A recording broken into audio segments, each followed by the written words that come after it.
23 দিন হয়ে গেছে, একটাও অ্যারেস্ট হয়নি। একজন অ্যারেস্ট হয়েছে কলকাতা। সেটা তো মানে প্রথম থেকেই বোঝা যাচ্ছিল যে সেটা খুব একটা বিশ্বাসযোগ্য নয়। মানে একজন মানুষের পক্ষে তো এত বড় একটা ঘটনা ঘটানো সম্ভব নয়। আর যদি এটা এতটাই সহজ ছিল তাহলে এটাকে প্রথমেই সুইসাইড বলে ধামাচাপা দেওয়ার মানে দরকার পড়লো কেন? ওই প্রয়োজনটা কেন হলো যে যখন এভিডেন্সও ছিল, ব্লুটুথ পাওয়া গেছে বা মানে সবটাই যখন সেই ছেলেটার দিকেই যাচ্ছিল যে ধরা পড়েছে, তাহলে বাবা মাকে কেন জানানো হলো যে এটা সুইসাইড? এবং সিবিআই এতদিন ধরে যে তদন্ত করছে সেটা তো আপডেটটা তো আসা উচিত যখন এতজন মানুষ জানতে চাইছে। কোনো ব্রেক থ্রু নেই এখনো পর্যন্ত। না, আমরা তো কিছু অন্ধকারে আছি, পুরোটা একটা ধোঁয়াশা হয়ে আছে।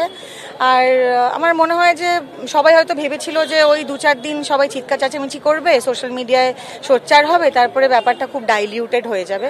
কিন্তু আমার মনে হয় না আমাদের মানে এটা নিয়ে আমরা এত একটা দৃঢ় পদক্ষেপ নেওয়া হচ্ছে, আমার মনে হয় না আমাদেরকে টলানোটা এইবারে অন্তত খুব ইজি হবে। এবার থেকে না ইন্ডিভিজুয়াল ডাকই হবে। রাজনৈতিক দলদের আমরা চিনে গেছি, কেউ আর ভরসা রাখছেন না, ঠিক আছে? এবার সব ডাক ইন্ডিভিজুয়াল হবে যতক্ষণ না একটা নতুন দল তৈরি হচ্ছে পশ্চিমবঙ্গে। আর আমরা কারোর উপর ভরসা রাখতে পারছি না, তার কারণই হলো আর পারছি না, দেওয়ালে পিঠটা ঠেকে গেছে। আমরা সিবিআইও নই, আমরা পুলিশও নই, আমরা বিচার ব্যবস্থা সবটা বুঝি না, আমরা আনারি। নিশ্চয়ই তার নিজস্ব একটা প্রসেস আছে, নিজস্ব একটা টাইম আছে, সেই টাইমেই সবটা হবে। তবু কিছু যেন লুকোনো না হয়, কিছু যেন চাপা পড়ে না যায় প্রতিবারের মতো, সেই জন্যই আমাদের এতটা চেষ্টা করে যেতে হচ্ছে। আর আমরা এইভাবে আন্দোলনটা চালিয়ে যাব, আমরা এটা করবো, আমরা যেরকম রোজ মিছিলে বেরোচ্ছি সেটা বেরোবো এবং সাধারণ মানুষকে বলবো এইভাবে তাদের এনার্জি ধরে রাখতে হবে, রেগুলার এইভাবে প্রতিবাদ করতে হবে যাতে সত্যিকারের মানে পরিকাঠামোর একটা জাস্টিস আছে। অবশ্যই তিলোত্তমার জাস্টিস অবশ্যই দরকার, কিন্তু তার সঙ্গে পুরো পরিকাঠামোর একটা জাস্টিস যাতে হয় সেটা আমরা ভেতর থেকে আমি ধিক্কার জানাচ্ছি সেটাকে।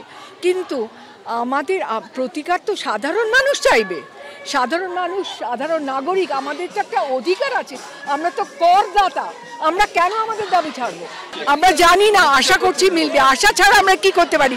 সর্বোচ্চ আদালতের কাছে এটা রয়েছে, এতে আমার ভরসা আছে। সবচেয়ে বড় কথা হচ্ছে সিবিআই উত্তর দিতে হবে আমাদের যে কি হচ্ছে, এনকোয়ারিটা কোথায় দাঁড়িয়ে আছে, প্রশাসনকে উত্তর দিতে হবে। যারা ভাবছেন যে তারা এখনো অবধি রাস্তায় নামেনি, বাড়িই নেই, পরে রাস্তায় থাকবে। বিচার পেতে হবে, তার কারণ কর্তব্যরত অবস্থায় সরকারি হাসপাতালে যদি ডাক্তারের কোনো সুরক্ষা না থাকে, আমার কি সুরক্ষা আছে? আমার কাজের জায়গায় যে এই ঘটনা আমার সঙ্গে ঘটবে না তার কি গ্যারান্টি আছে?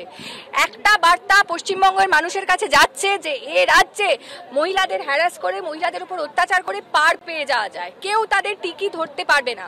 আমাদের মুখ্যমন্ত্রী মহিলা প্রচুর ভোটে উনি জিতেছেন কিছুদিন আগে অবধি, তাই জন্য আমি তার কাছে দাবি জানাচ্ছি, আবেদন জানাচ্ছি, এই বার্তা যেন পশ্চিমবঙ্গবাসীর কাছে না যায় যে যা খুশি করে মহিলাদের উপর পার পাওয়া যায়, তাহলে কিন্তু আমার সুরক্ষা বিঘ্নিত, আপনার পরিবারের মেয়ে বউ সবার সুরক্ষা বিঘ্নিত।